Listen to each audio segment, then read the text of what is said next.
Oi gente, eu sou o Alfred, faço parte da nave da DSEC Labs e hoje vamos falar sobre uma das perguntas mais polêmicas. Qual é o único jeito do Bitcoin dar errado? Porque quando as pessoas falam que o Bitcoin vai morrer, normalmente elas citam sempre as mesmas coisas. Ah, mas e os hackers? E os computadores quânticos? E se os governos proibirem ou a mineração ficar centralizada? Só que na verdade, o Bitcoin já sobreviveu a muita coisa e ele já foi declarado morto centenas de vezes. Já sobreviveu a crashes de mais de 80%.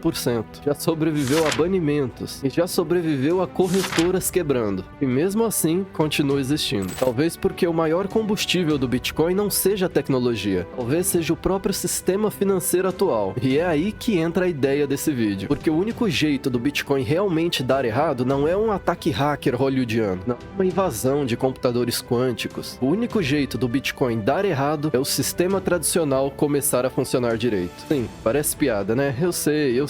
Mas pensa com calma. Qual é a principal proposta do Bitcoin? Ter um dinheiro escasso, um dinheiro que não pode ser impresso infinitamente. Um sistema onde existe um limite de emissão, 21 milhões e ponto final. Agora, olha para o sistema atual. Os bancos centrais podem imprimir dinheiro basicamente sem limites, principalmente depois que o mundo abandonou o padrão ouro. Em 1971, o presidente Richard Nixon removeu oficialmente a conversibilidade do dólar em ouro. Inclusive, temos um vídeo aqui no canal falando sobre isso. E a partir daí, o mundo entrou de vez na era das moedas fiduciárias. Ou seja, dinheiro baseado principalmente em confiança. E o que acontece quando existe um poder ilimitado de impressão? Os governos gastam mais e as dívidas aumentam. E a moeda, bom, perde o poder de compra ao longo do tempo. Olha o tamanho da dívida dos Estados Unidos hoje. Ela ultrapassou os 34 trilhões de dólares. É um número tão grande que parece irreal. E a pergunta é, como isso continua sendo sustentado? Em grande parte, com mais emissão, mais dívida e mais expansão monetária. E é justamente nesse ambiente que o Bitcoin ganha força, porque ele existe como uma resposta a esse sistema. Agora, imagine o contrário. Imagine um mundo onde os governos param de gastar mais do que arrecadam. Os bancos centrais param de imprimir dinheiro sem controle, as moedas voltam a ter lastro forte, a inflação fica baixa por décadas, o poder de compra das pessoas é preservado naturalmente, os juros não precisam ser manipulados o tempo todo.